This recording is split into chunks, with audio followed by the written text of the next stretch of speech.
मेरे मान जी के ना बदलने वाले सामर्थ्य अनुग्रहकारी मान जी के परमेश्वर आकाश और पृथ्वी के रखने वाले महिमा से भरपूर अनुग्रहदाता जी के सच्चे परमेश्वर इस समय जब जाता हूँ तो साथ संवाद पढ़ाई या प्रशंसा करते हुए तेरे मान दया प्रेम अनुग्रह के लिए जो तूने हम सबके साथ अब ऐसा बहुत बड़ी दया के साथ की है, इसके लिए हम धन्यवाद देते हैं।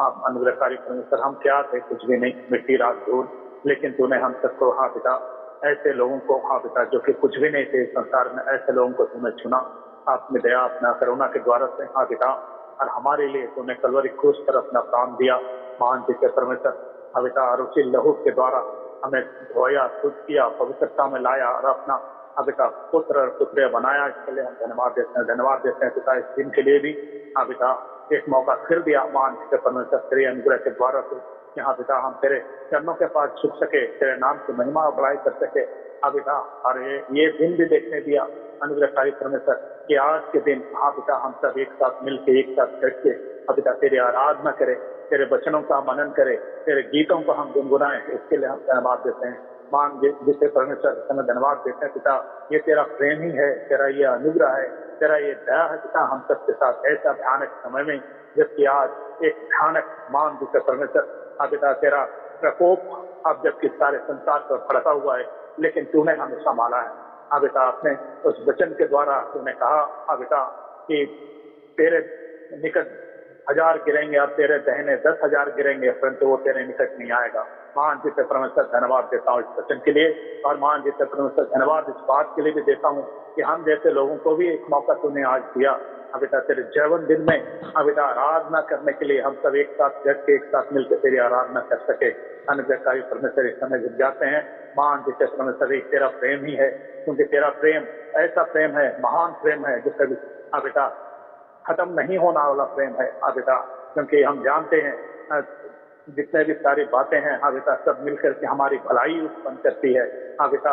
और जब आया है अब भयानक तको फिर भी तेरा प्रेम है कि हम हाँ बेटा तेरे प्रेम से कभी अलग नहीं हो सकते हाँ बेटा। हम जानते हैं कि कोई भी तेरे प्रेम से हमें अलग नहीं कर सकता, क्या अकाल, क्या नंगाई, क्या हाँ बेटा उपद्रव हाँ अनुग्रहकारी परमेश्वर, और क्या जोखिम कुछ भी आए हम अनुग्रहकारी परमेश्वर तेरे प्रेम से हमें अलग नहीं कर सकता। हम इसके लिए धन्यवाद देते हैं। जब जाते हैं पिता इस समय महान के परमेश्वर हाँ बेटा ये लॉकडाउन के समय में भी ये हाँ बेटा ये के माध्यम से हाँ बेटा इस टेक्नोलॉजी के माध्यम से भी हाँ बेटा हम तेरे साथ जुड़ सकते हैं, हम सब एक साथ मिल सकते हैं, जबकि हम अपने अपने घरों में हैं और रह करके वहां से आराधना करेंगे मान जिसे परमेश्वर, लेकिन तू सुनने वाला तू है हाँ बेटा। तेरी आंखें खुली और तेरे कान लगे रहते हैं हमारी प्रार्थनाओं के ओर, इसलिए हम धन्यवाद देते हैं मान जिसे परमेश्वर। इस समय जब जाते हैं करवाने जहाँ प्रार्थना करते हैं हमारे भाई जो वचन देंगे और जो गीत गाएंगे उन सब में तेरे आशीष मांगते हैं पिता, और जितने भी सुनने हम घर में बैठ करके हाँ पिता सुनते हैं वो सब सुन करके हाँ पिता आराधना करके तेरे नाम की महिमा के लिए हम पाया जा सके। सारी बातें तेरे हाथ में सौंप देते हैं करुणानिधान हाँ पिता, हमारे छोटी सी प्रार्थना को सुने और मान जी तक अपने स्वर्गराज में ग्रहण करे। छोटे से गिनती तेरे नाम चाहते हैं, दया सुन और ग्रहण कर आमीन। आइए हम लोग गीत गाने की ओर जाएंगे। गीत संख्या 202। ईश्वर की दया नित्य रहेगी, उसका अनुग्रह मिलता रहेगा।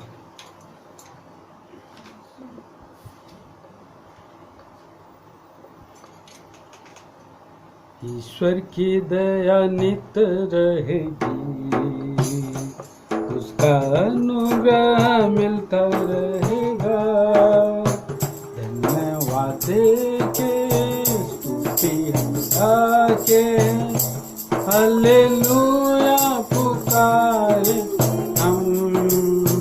धन्यवाद स्तुति हम गाके, हालेलुया पुकारेंगे हम। सकेती में हम मर न जाए, प्रभु ने स्वयं बचाया हमें। सकेती में हम मर न जाए, प्रभु ने स्वयं बचाया हमें। अच्छा है वो और बलवंत है, उसका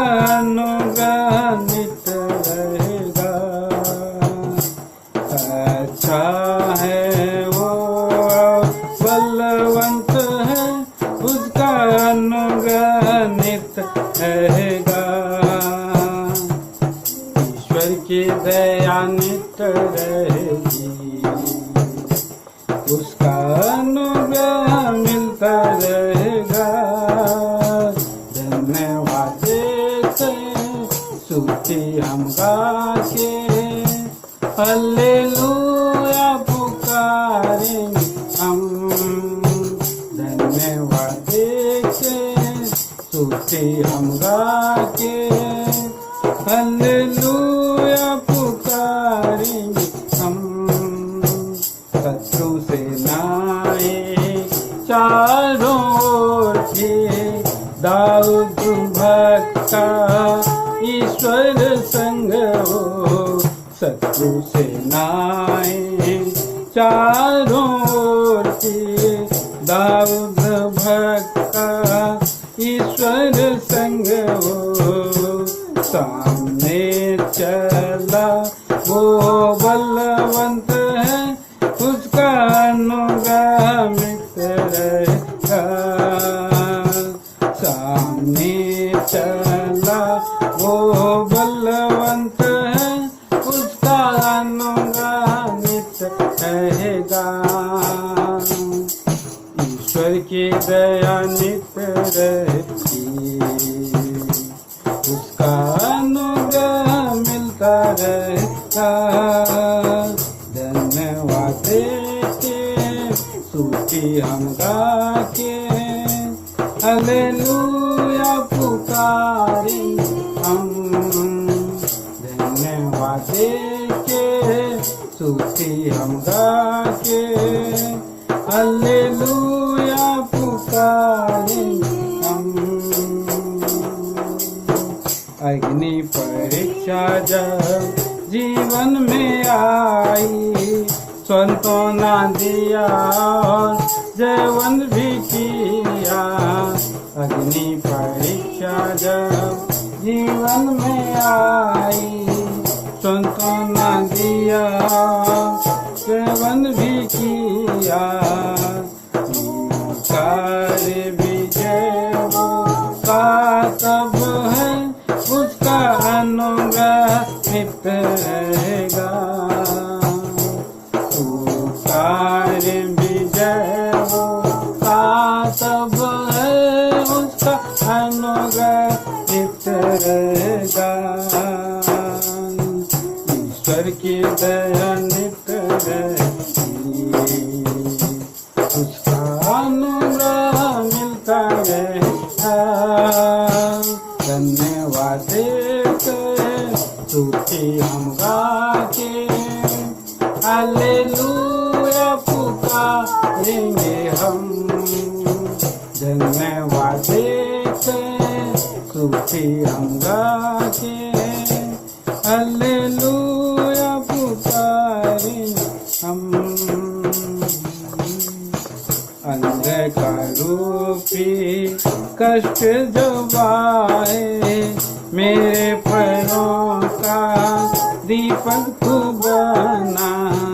अंधकार रूपी कष्ट जब आए, मेरे पैरों का दीपक तू बना। तेरी अगुवाई उसने जो की सदा, उसका अनुग्रह नित्य रहेगा।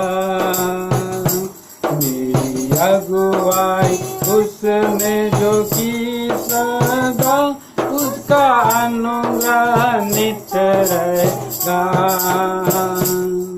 ईश्वर की दया नित्य रहेगी, उसका अनुग्रह मिलता रहेगा।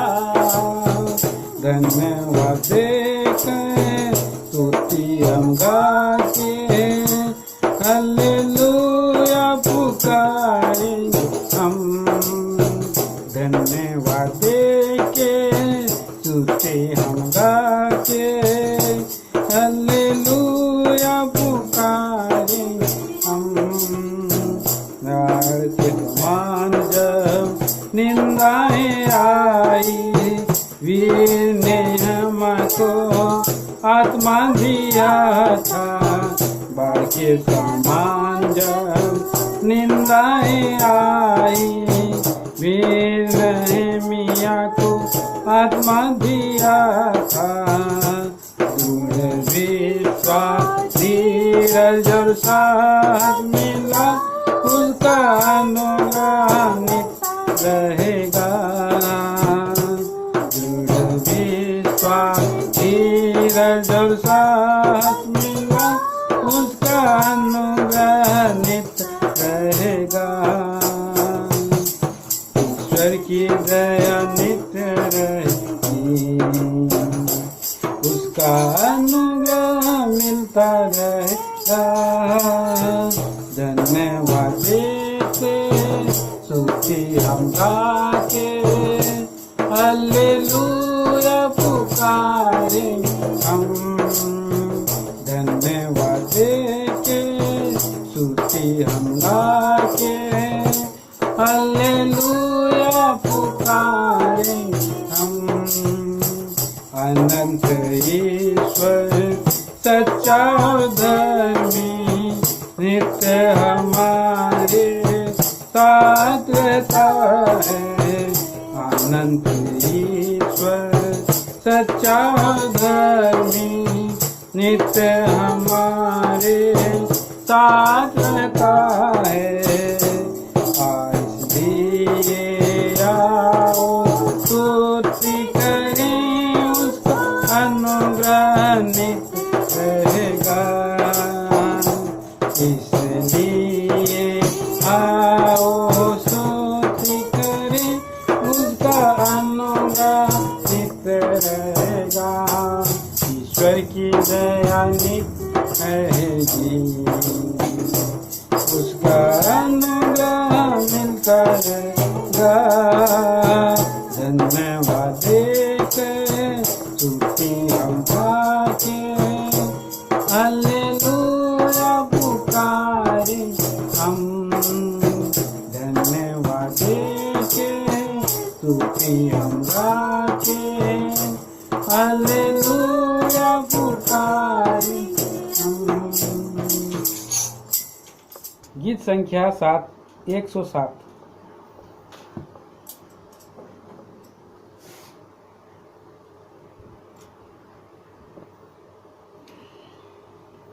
Song number 107।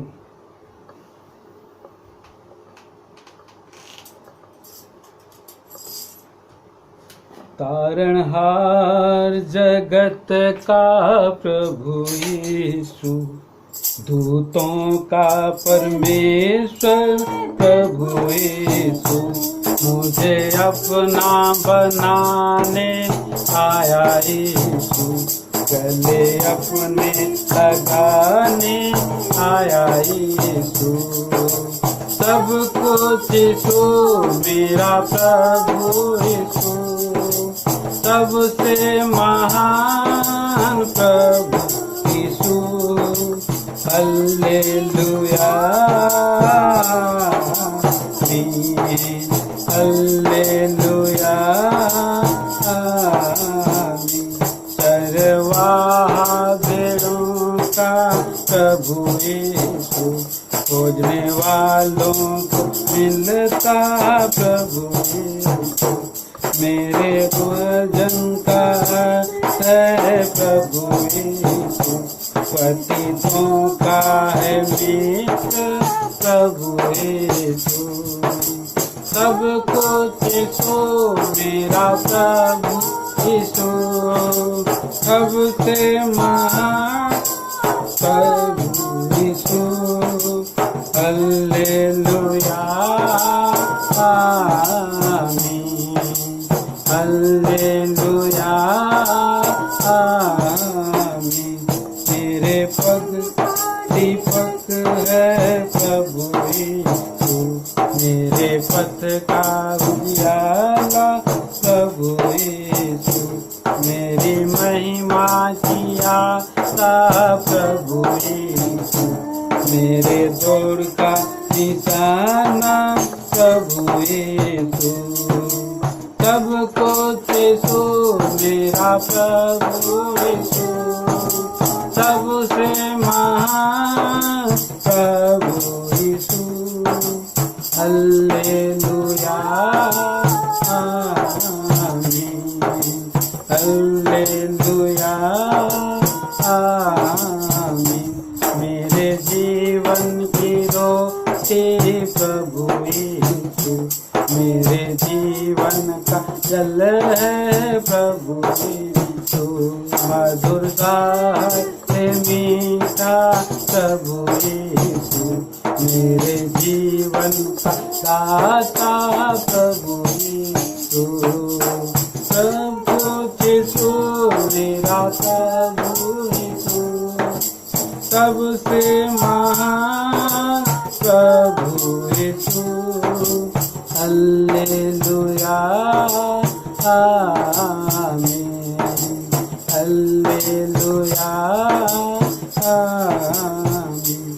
मेरे जीवन का आदर्श प्रभु यीशु, मुझे करता है प्रभु यीशु, मुझे तसल्ली देता है प्रभु यीशु, मुझे ढाल देता है प्रभु यीशु। सबको यीशु मेरा प्रभु यीशु, सबसे महान प्रभु यीशु। हालेलुया आमीन, हालेलुया आमीन। मेरे का प्रभु यीशु, मुझे आत्मा से भरता प्रभु यीशु, मुझे खुशी से भरता प्रभु यीशु, मुझे प्रेम से भरता प्रभु यीशु। सबको यीशु मेरा प्रभु यीशु, सबसे महान प्रभु यीशु। हालेलुया आमीन, हालेलुया आमीन। सेवा करना सिखाता प्रभु यीशु, मिलके रहना सिखाता प्रभु यीशु, मुझे साथी बनाता प्रभु यीशु, प्रार्थना करना सिखाता प्रभु यीशु। सबको यीशु मेरा प्रभु यीशु, सबसे महान प्रभु यीशु। हालेलुया आमीन, हालेलुया आमीन। आखिरी में एक और गीत गाएंगे।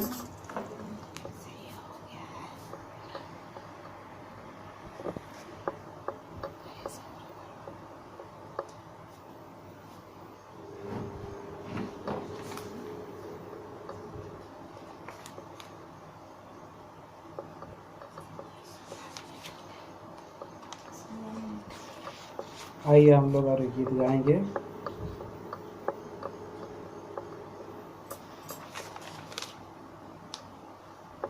Song number 46 4-6।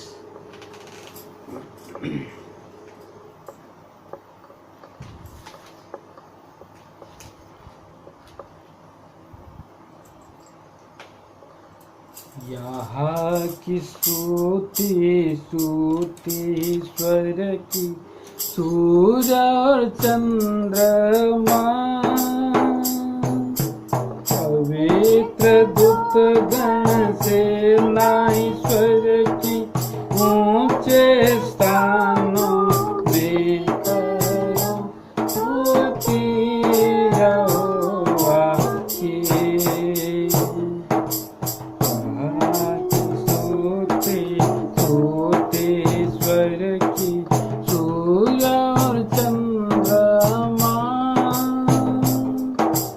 पवित्र दूत गण से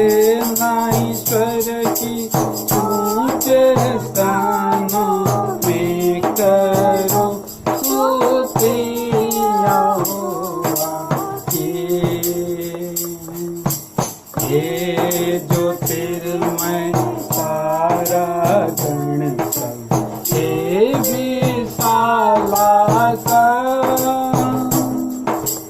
हे ज्योतिर्मय तारा गण सब हे विशाला का, और भूलोक के निर्मल जल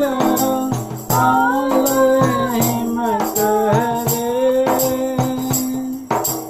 महासागर और पर्वत अग्नि आंधी मेघ बया,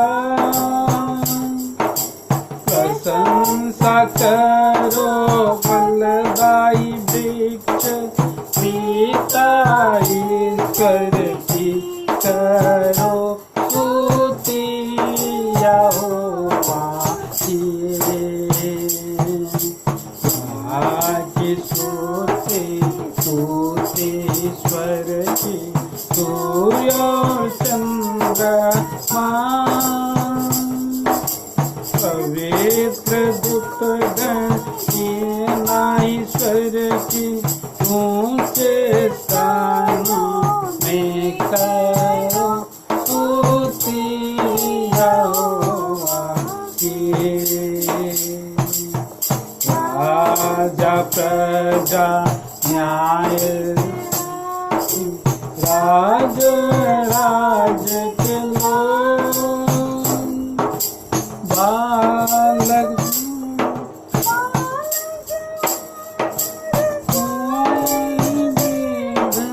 सारे जगत के, वन पशु और पशु घरेलू पक्षी गगन के, प्रशंसा करो अद्भुत महान पिता ईश्वर की करो स्तुति यहोवा की, यह की स्तुति ईश्वर की, सूर्य चंद्रमा प्रदूत गण सेना ईश्वर की, ऊंचे स्थानों में करो स्तुति यहोवा की।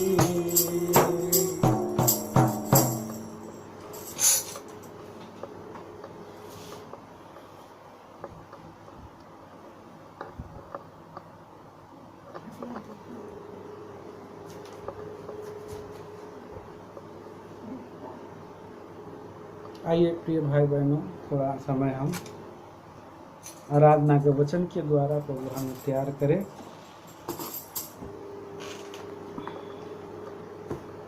हम मरकुस किताब उसका 14 अध्याय और 3 वचन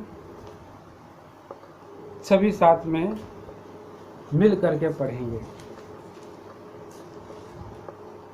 मार्कुस सुसमाचार 14:13। जब वह बेतनिया में समौन कोढ़ी के घर भोजन करने बैठा हुआ था, तब एक स्त्री संगमरमर के पात्र में जटामासी का बहुमूल्य शुद्ध इत्र लेकर आई और पात्र तोड़कर इत्र को उसके सिर पर उंडेला। स्वर्गीय पिता पढ़े हुए भाग के द्वारा बातें करें, छोटी सी दुआ करेंगे। प्यारे स्वर्गीय पिता पवित्र परमेश्वर राजाओं का राजा, हम धन्यवाद देते हैं, आपने हमें गीत गाने में सहायता किया। इस समय पवित्र वचन के द्वारा अनमोल बातों को प्रकट करें, अयोग्य दास को अनुग्रह करें, स्वर्गीय ज्ञान और बुद्धि दीजिए, ताकि इसके द्वारा से पवित्र आत्मा से भरकर हम आपको आराधना स्तुति वंदना कर सकें। प्रार्थना सुनिए मसीह यीशु के नाम में मांगते हैं, आमीन। प्रिय भाई बहनों, यहाँ पर हम इस अध्याय में मरकुस का किताब 14 अध्याय 3 वचन में हम इस बात को ध्यान करते हैं कि प्रभु यीशु मसीह वो बेतनिया में आया करते थे और शमौन कोढ़ी के घर भोजन करने बैठा था। तो प्रभु यीशु मसीह किसी के घर में, और जब तक वो नहीं जाएंगे तब तक कि वो व्यक्ति घर का उसे निमंत्रण ना दे। तो बिना निमंत्रित किसी के घर में भी कभी नहीं गए। निमंत्रण पा करके ही प्रभु ने पतरस का घर, उसका सास का घर क्यों गया, और प्रभु ने उस एक फरीसी व्यक्ति को लूका 7 अध्याय में देखते उसके घर गया, और निमंत्रण पा करके एक और धनी और व्यक्ति के पास भी गया, और वो निमंत्रण पा करके उसने जक्कई के पास भी गया। निमंत्रण पा करके उस काना नगर के शादी में भी प्रभु यीशु मसीह गया, और मार्था और मरियम भी उनको बड़ा ही और बार बार उनको जा करके उनको रिक्वेस्ट किया, बुलाया। निमंत्रण पा करके उस सूबेदार व्यक्ति के पास भी गया, उसका बेटी को भी चंगा किया। तो प्रियो, यहाँ पर भी हम देखते हैं कि प्रभु यीशु मसीह वहाँ जा करके भोजन करने के लिए आया है, भोजन करने के लिए बैठा हुआ। क्यों? क्योंकि समौन कोढ़ी बुलाया। और जबकि उसने कोई व्यक्ति जब कभी भी बुलाता है तो क्यों बुलाता है? क्योंकि समझता है, जानता है कि प्रभु यीशु मसीह ने मेरे जीवन में अद्भुत उद्धार का काम किया है, महानता का काम किया है। तो प्रभु यीशु मसीह क्रूस पर चढ़ाए जाने से पहले सप्ताह में 3 जगह लव फीस्ट किया, 3 जगह जो है भोज किया, और 6 दिन फसह के पर्व के 6 दिन से पहले हम यूहन्ना सुसमाचार 12 अध्याय उसका 1-2 वचन में देखते हैं, वहाँ पर लाजर, मार्था और मरियम के घर में लव फीस्ट करने के लिए बुलाया गया। और प्रियो, उसके बाद यहाँ हम देखते हैं दूसरा वही बेथनिया में ही है, लेकिन अभी फसह का पर्व बाकी है। कितना दिन बाकी है? 2 दिन बाकी है। यहाँ पर मरकुस की किताब उसका 14 अध्याय का 1 पद में पढ़िए। 2 दिन के बाद फसह और अख़मीरी रोटी का पर्व होने वाला था। हाँ, यहाँ पर 2 दिन के बाद में अख़मीरी का पर्व होने वाला था, और प्रधान लोग उसको पकड़वाने की खोज में था। और उसी समय वो बेतनिया में समौन कोढ़ी के घर में भोजन करने बैठा। और प्रियो, तीसरा जगह कब लव फीस्ट हुआ? तीसरा बार पहला सप्ताह के 6 दिन के अंदर में 3 लव फीस्ट हुआ। पहला लव फीस्ट हुआ लाजर भाई का घर में, दूसरा लव फीस्ट हुआ और यहाँ और समौन भाई के घर में, और तीसरा लव फीस्ट हुआ वो जिसको प्रभु बहुत तेरे दिन से इंतजार कर रहा था कि मैं तुम्हारे पास फंसा, मुझे खाने के लिए बहुत मेरा इच्छा था। बोला एक व्यक्ति जो जल का घड़ा उठाए हुए जा रहा था, उसी का घर में जा करके मेरे लिए फंसा तैयार करो। तो आखिरी रात उन्होंने फंसा पर्व खाया।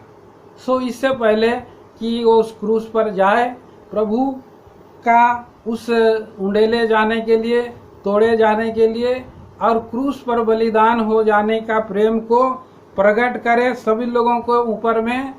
और वो बात को एक स्त्री प्रभु ने उसको पहले बता दिया, और प्रभु परमेश्वर ने उसको जरूर बताया होगा, इसीलिए तो उस स्त्री का नाम भी नहीं है। और देखिए प्रियो, यहाँ पर मरकुस के किताब में उससे 14 अध्याय का 3 वचन में इस स्त्री आई है और क्या कर रही है, पढ़ दीजिए। जब वह बेतनिया में समौन कोढ़ी के घर भोजन करने बैठा हुआ था, तब एक स्त्री संगमरमर के पात्र में जटामासी का बहुमूल्य शुद्ध इत्र लेकर आई और पात्र तोड़कर इत्र को उसके सिर पर उंडेला। तो वास्तव में इस संदर्भ में प्रभु हमें कुछ नया सिखाने के लिए, पाठ सिखाने के लिए ऐसा परिस्थिति लाया है। जो ये जो इत्र की बात है प्रियो, ये इत्र जो है अलवस्तर का बॉक्स वाला है, बहुमूल्य इत्र है। इत्र का हम वास्तव में हम देखते हैं कि इत्र ऐसा वस्तु है जो सबों को पसंद है। इत्र में पवित्र शास्त्र बाइबल में हम पढ़ते हैं, नीति वचन की किताब में, अच्छा नाम अनमोल इत्र से भी उत्तम है। और ये इत्र कोई व्यक्ति कभी जो है किसी को इत्र नहीं देता है।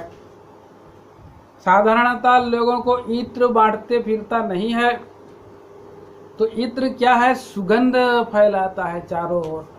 उसमें अनेक प्रकार के फूल का वो रस को उसमें क्रश करके और कई प्रोसेस में ले जा करके उसको ये जो है इतना सुंदर और इतना सुगंधित बनाया। फूल को क्या किया जाता है? क्रश किया जाता है, कुचला जाता है। अब बहुत प्रोसेस में तेल को निकाला जाता है, बहुत प्रोसेस में लाया जाता है और उसके बाद जाकर के ये सुगंध देता है। जैतून का तेल को भी बहुत क्रश किया जाता है, बहुत कुचला जाता है और उसको कुचल करके उसका जो तेल है निकाला जाता है और वही तेल दीपक का काम आता है। और जो ये तो जो इत्र है ये तो फूलों का है, बहुत ही सुंदर रीति से तरीके से प्रोसेस से किया जाता है और ये फूल का बहुत कीमत होता है। हम लोग कई बार गरीब लोग हैं दुनिया में, केसर बहुत लोग खाने में एक चुटकी केसर डाल देते हैं और केसर से पूरा सुगंध हो जाता है, खाने में लज्जत हो जाता है, खाते हैं पीते हैं बहुत आनंद आता है, कलर भी आता है। ये केसर का बात है और यहाँ पर इत्र का बात है प्रिय। और ये इत्र जो है कैसा है? बहुमूल्य इत्र है। सो ये बहुमूल्य इत्र को लोग इधर उधर नहीं बांटते फिरते हैं।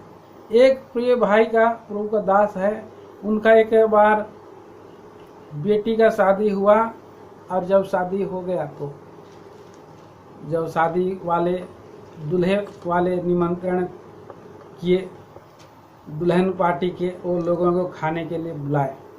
सो ये सभी जो साराथी पार्टी जब गए थे खाने के लिए और बड़े प्रेम से उनको स्वागत किए, अच्छे अच्छे पकवान, अनेक प्रकार के लाजवाब पकवान बनाने के बाद जब वापस निमंत्रित लोग वापस चले आ रहे थे, रास्ते में उन्होंने विदाई के समारोह में उन्होंने इत्र डाल दिया। सबका कपड़ा में इत्र डालने के लिए किसी भाई ने लगा दिया था, वो दूल्हा का परिवार, और सबों को इत्र दे करके विदाई की। मुझे भी, मैं भी गया था, बहुत मुझको आनंद लगा कि इन्होंने जो है सुगंध खिला पिला करके तृप्ति दे करके सुगंधित रूप से घर की ओर लोग भेज रहे हैं। कितनी सुंदर बात है। तो प्रभु यीशु मसीह को भी विदाई करने का कोशिश है, संसार से क्या कर रहा है? इत्र लगा करके विदाई किया जाए।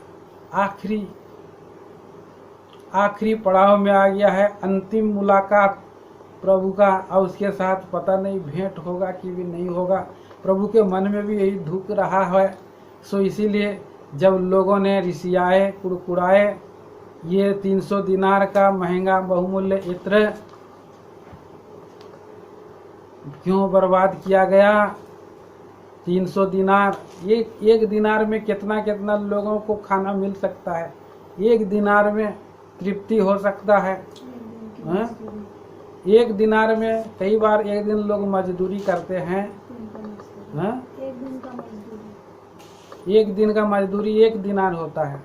तो एक दिन में अगर कोई मजदूरी है, मिस्त्री का काम किया है, अभी मिस्त्री का काम कोई एक दिन में लोग 800 रुपया 1000 रुपया दे रहे हैं, तो उसमें से 50 किलो और कम से कम 25 किलो चावल भी लेकर के आ सकता है। और 25 किलो चावल को कितना लोगों को खिलाएगा? वो 50 लोगों को भी खिला सकता है 25 किलो चावल। सो वहाँ पर हम हिसाब लगाते हैं कि ऐसा एक दिन की कमाई को जोड़ जोड़ के 300 दिन हो गया। और 300 दिन का जो कमाई किया हुआ सारा बहुमूल्य हो, इसीलिए उन्होंने खिसियाए थे चेले। परंतु हमारा प्रभु यीशु मसीह के पास अगर हम 1000 दिन में भी उसके देवड़ी के पास खड़े रहे तो भी कम है। इस बात को वो स्त्री जानती है। इस बात का आत्मा में वो पता लग गया कि जो यहाँ पर है कोढ़ी के घर में, जो कोढ़ियों के बीच में आया है, वो तो सर्वांग सुंदर व्यक्ति है। वो उसका सुंदरता और उसकी सुगंधता को उसने अपने हृदय में महसूस कर लिया। इसीलिए वो स्त्री आई थी। जब उनको यहाँ पर उस स्त्री को वो चेले लोग सताने लगे थे तो प्रभु यीशु मसीह उस स्त्री के पक्ष में बोला, क्यों सताते हो उसको, जाने दो, उसने तो मेरे साथ भला ही किया है। उसने जो करने का था, जो कर सकी, 8 पद में लिखा है, जो कुछ वह कर सकी उसने किया, और उसने मेरे गाड़े जाने की तैयारी में पहले से मेरे देह पर इत्र मला है। सो यहाँ पर लगता है प्रियो, मिस्रियों का या इसराइलियों का एक प्रकार का एक रिवाज था कि कई लोग मर जाते हैं तो उन लोगों का बॉडी को मरण देह पर इत्र माला जाता है या और तेलीय पदार्थ माला जाता है, और उसके बाद उसको पट्टी बांधा जाता है और उसके बाद गुफा में रखा जाता था, और इस तरह से उसका देह तुरंत नहीं सड़ता था। तो ये प्रोसेस से प्रभु उसको समझाना चाह रहा है कि दूसरा विचार से हम देखते हैं कि ये इत्र देना मतलब एक मधुर विदाई का सूचक है, यादगारी का, रिमेम्बरेंस का, और ये सूचक बतलाता है कि हमारा आखिरी मुलाकात कभी मिले ना मिले, आखिरी बार हम मिलना है, आखिरी बार आपसे भेंट होना है, तो कुछ हम लोग अनमोल चीज लोगों को गिफ्ट देते हैं। और प्रभु यीशु मसीह इस संसार में क्यों आया है वो स्त्री मेरे को लगता है जान गई थी। और प्रभु यीशु मसीह को उसने जो है सिर पर क्या डाला, इत्र डाला। तो सिर पर जो इत्र डाला या सुगंधित तेल डाला, सुगंधित तेल की नाई हम पवित्र शास्त्र बाइबल में हम देखते हैं कि किन लोगों को तेल डाला जाता है या अभिषेक किया जाता है। पवित्र शास्त्र बाइबल में हम पढ़ते हैं याजक को अभिषेक किया जाता है। मूसा के किताब, मूसा में ने हारून को याजक के रूप में उनके मंडली के साथ अभिषेक किया गया। हम उसको लेवी व्यवस्था में हम पढ़ते हैं, लेवी व्यवस्था में अभिषेक किया गया, और तब से वो हारून अभिषेक याजक लोगों का मध्यस्थ करता था, लोगों का दुखों को लेकर के परम पवित्र स्थान के में जाता था, प्रार्थना करता था, लोगों का पापों का के लिए प्रायश्चित और वो हारून याजक करता था, मध्यस्थ करता था, और उनके रोगों को, पापों को, दुखों को उठा लेने वाला व्यक्ति जो है याजक होता है, महायाजक होता है, और उसको अभिषेक किया जाता है। इस बात को भीतरी रूप में उस स्त्री ने महसूस कर लिया था कि ये हो ना हो, ये मेरा स्वर्गीय महायाजक है, मेरे पापों को, मेरे रोगों को, मेरे दुखों को उठा लेने के लिए आप इस संसार में आया। ये अभिषेक किया हुआ व्यक्ति है, और ये व्यक्ति ऐसा व्यक्ति है जो अपना एक एक कतरा लहू को धार के नहीं बहा देने के लिए आया, खुद प्रायश्चित बन करके, और इस जगत में दंड उठाने के लिए ये बात को आया है बोल के उसने जान लिया है, स्त्री ने जान लिया। विषयों की पत्री 5 अध्याय 2 वचन भी पढ़ दीजिए। विषयों की पत्री 5 अध्याय 2 वचन। और प्रेम में चलो, और प्रेम में चलो, जैसे मसीह ने भी तुमसे प्रेम किया, जैसे मसीह ने भी तुमसे प्रेम किया, और हमारे लिए अपने आप को, और हमारे लिए अपने आप को सुखदायक सुगंध के लिए, सुखदायक सुगंध के लिए परमेश्वर के आगे भेंट करके बलिदान कर दिया। सुखदायक सुगंध के लिए मतलब एक अनमोल इत्र और भेंट कर दिया प्रभु। जो सुखदायक सुगंध वाला, सुखदायक सुगंध मतलब ग्रहण योग सेंस के नाई, उसने जो है अपने जीवन को उंडेल दिया है। इसीलिए वो स्त्री ने इत्र को उंडेल दिया, क्योंकि प्रभु ने अपना जीवन को उंडेल दिया। वो वध हुआ मेमना पशु, सर्वांग बलिदान हो गया, वो पशु बन गया। दूसरा रूप से उसने पहचान ली थी, वो मेरा राजा बना है, मैं उसका प्रजा हूँ, मैं उसका दासी हूँ, वो मेरा स्वामी है, तो बन करके आया है बोल के उसने मान ली। इसीलिए उसका सर पर इत्र उंडेली। तो पवित्र शास्त्र बाइबल में हम देखते हैं कि सामुएल नबी को परमेश्वर ने आज्ञा दिया, अपने सींग पर तेल डाल और मैं जिस स्थान में लेकर के जाऊंगा चला जा बेतलेहम में, वहाँ पर यिशै के पुत्र पर किसी एक पर जिसको मैं दिखाऊंगा उस पर तेल से उसको अभिषेक करना। और सामुएल गया था, पहला सामुएल 16 अध्याय में हम पढ़ते हैं, और उस सिंह को का तेल को उसने दाऊद के ऊपर डाल दिया। और किसी को कोई राजा बना लेते हैं तो क्या करते थे पुराने समय में, ये हमारा राजा है बोल करके। जब यहू जब राजा बना, एक बावला प्रभु का दास इधर उधर से आया, उसको लोग बावला बोलते थे। प्रभु का दास जिसका नाम नहीं है, बड़ा नबी ने भेजा था और जाकर के यहू के सिर पर तेल उंडेल देना। और वेदी और लोगों के बीच में जब यहू बैठा था, सैनिकों के बीच भरी मैदान में, लड़ाई के मैदान में, तो किनारे में तंबू से लेकर के यहू को गया और किनारे में लेकर के अभिषेक का तेल उंडेल दिया। जब अभिषेक का तेल उंडेल दिया तो लोग आकर के पूछने लगे यहू को, तो अब बावला जो आया था क्या करके गया? कहा तो बहुत कुछ, लेकिन उसका सार ये है कि मैं उस इस्राएल का राजा बनूं। तुरंत सैनिक लोगों ने कपड़ा बिछा दिया और तलवार निकल करके ऊंची आवाज से चिल्ला उठे, यहू राजा है, यहू राजा है। उसको राजा बनाए, कपड़ा बिछा दिया। प्रभु यीशु मसीह, जब यीशु मसीह उस स्त्री ने देखी होगी कि कैसे भीड़ के भीड़ बेतनिया में बैतसैदा से प्रभु यीशु मसीह जो आया, क्या बन करके? लादू पर बैठ करके आया, गधे के बच्चे पर बैठ करके आया।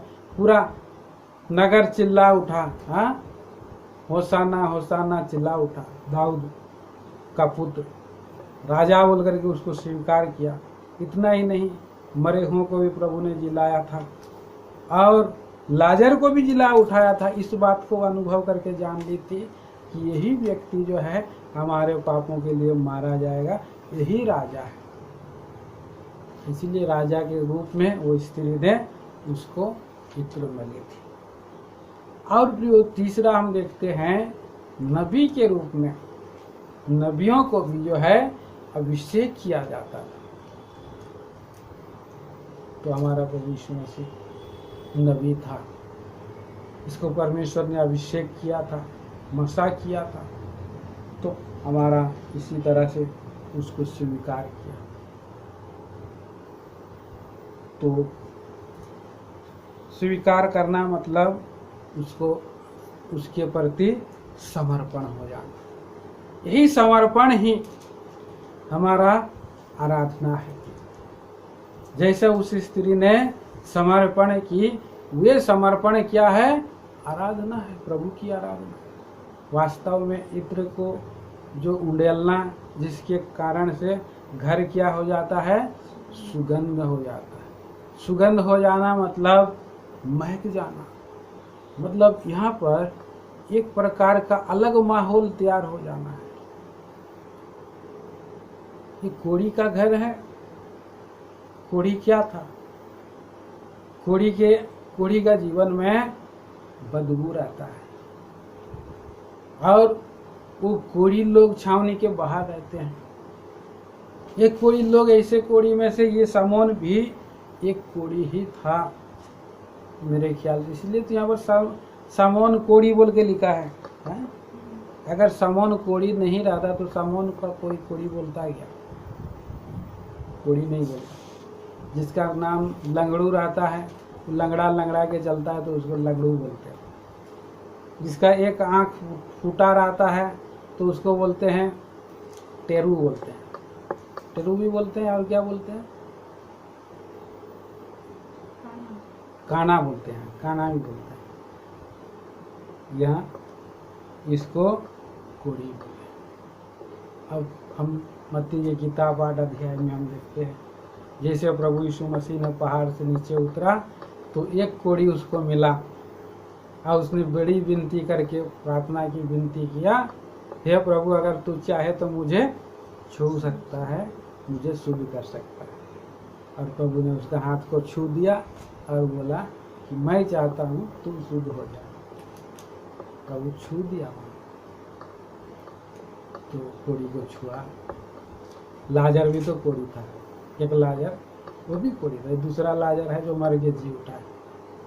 तो वो कोढ़ी व्यक्ति 3-4 बार बाइबल में हम देखते हैं, और ये भी एक सामोन कोढ़ी हो ना हो, वो पहाड़ के नीचे से निकाला हुआ एक कोढ़ी होगा, और उसका हृदय में आभार इतना भरा होगा, हे प्रभु आप केवल लाजर के घर में ही खाना खाएंगे, हमारे घर में भी 2 मुट्ठी खाना खाइए।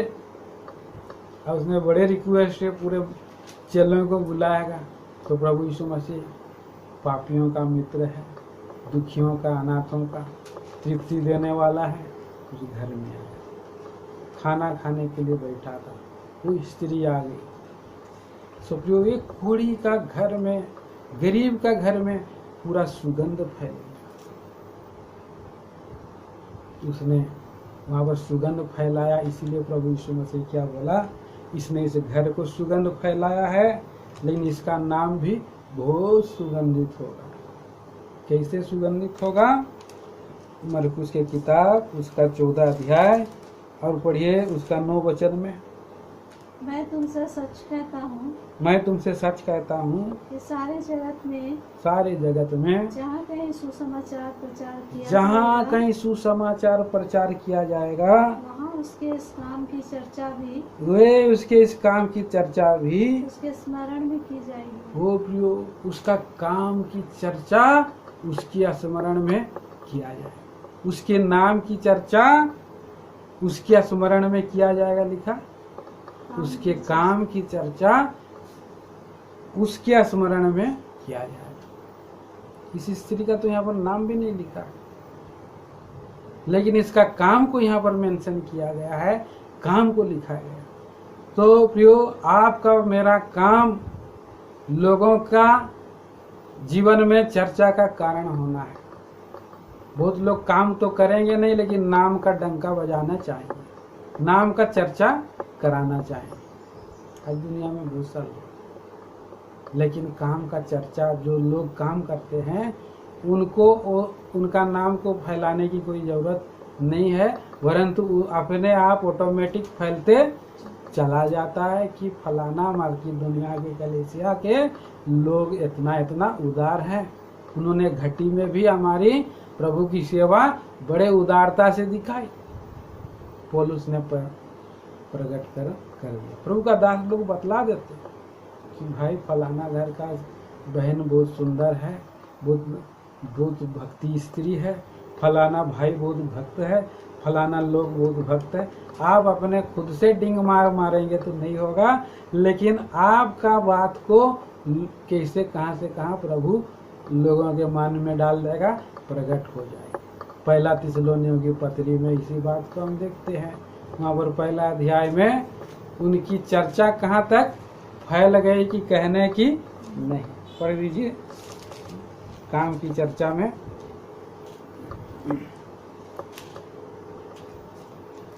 पहला थिस्सलुनीयों की पत्री पहला अध्याय और 5 वचन। क्योंकि हमारा सुसमाचार तुम्हारे पास न केवल शब्द मात्र ही में पर सामर्थ और पवित्र आत्मा में और बड़े निश्चय के साथ पहुंचा, जैसे तुम जानते हो कि हम तुम्हारे लिए तुम्हारे बीच में कैसे बन गए। और 6 वचन पढ़िए। 8 में है। हाँ पढ़िए।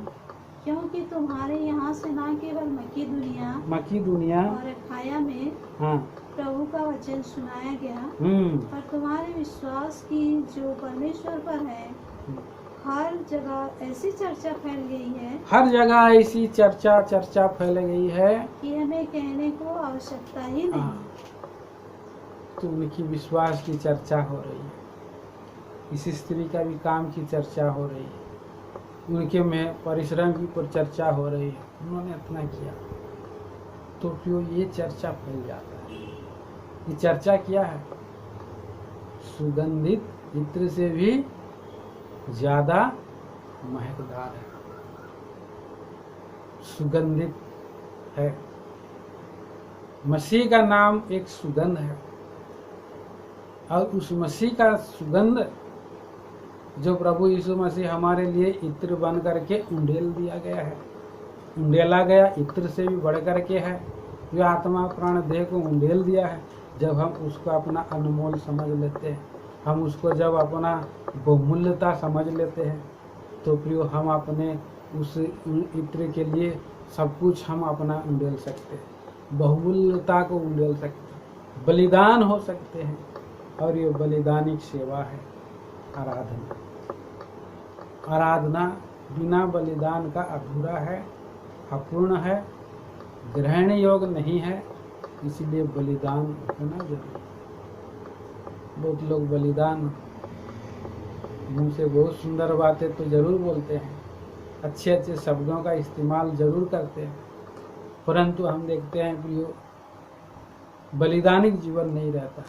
वो लोग बोलते हैं प्रभु मेरे पास ना मेरे सोना आपका है, चांदी आपका है, हीरा आपका है, प्रभु कितना सुंदर नाम आपका है, मेरे पास क्या है जो मैं आपको दूं? मेरे पास तो कुछ है भी नहीं देने के लिए, लेकिन बैंक में आपका लाखों है, घर बड़ा चौड़ा लंबा है, मेरे पास क्या है जो मैं आपको दूं?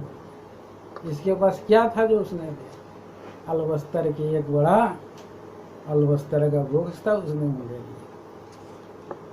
मैं तो आपको कुछ दे नहीं सकता हूँ, टूटा फूटा बलिदान कर देता हूँ। तो प्रियो हम देखते हैं कि प्रभु को कितना कितना सुंदर अपने आप को उंडेल दिया, जो दूसरे लोग भी जो है उसका बलिदान से क्या हो गए, रिसिया गए। वो लोग बोले कि बेकार किया गया। वो चेले लोग क्या बोले, उनके चेले भी हैं, साथ साथ घूम रहे हैं, खा रहे हैं, पी रहे हैं, उनकी महिमा हो रहा है, बोल कर खुश होना चाहिए। लेकिन कोई कोई क्या कर रहे हैं, रिसिया जा रहे हैं, कोई को रिसिया जा रहे हैं, बोल रहे बाबा इतना इतना महंगा चीज क्यों बेकार किया गया। प्रभु ने बोला देखो मेरे लिए इसने किया है गाड़े जाने के लिए, कंगाल तो तुम्हारे साथ सदा रहेंगे, लेकिन मैं तुम्हारे साथ सदा नहीं रहूंगा, मेरे लिए उसने किया है। तो प्रभु के लिए अगर आप कितना भी कुछ कर सकोगे तो कम है प्रियो। प्रभु के लिए जितना भी आप खर्च हो सकोगे कम है, दे सकोगे कम है। जितना कर सकी उसने किया, अपना जीवन को उंडेल दिया। तो हमारे भाई बहन आज ये हमारे लिए जीवन में उंडेलना का और आराधना करके उंडेल दें, अपना जीवन को उमड़ता हुआ हृदय आराधना चढ़ाएं, स्तुति रूपी बलिदान करें, ग्रहण योग बलिदान करें, भवता हुआ बलिदान करें। यही हमारी आत्मिक सेवा है। आइए हमारा जीवन का आत्मा प्राण देह को हम समर्पित होते हुए प्रभु की आराधना करेंगे, स्तुति करेंगे। प्रभु इन विचारों को हमारे लिए आशीष करे। प्राप्त धन्यवाद चढ़ाने जाएंगे हम लोग।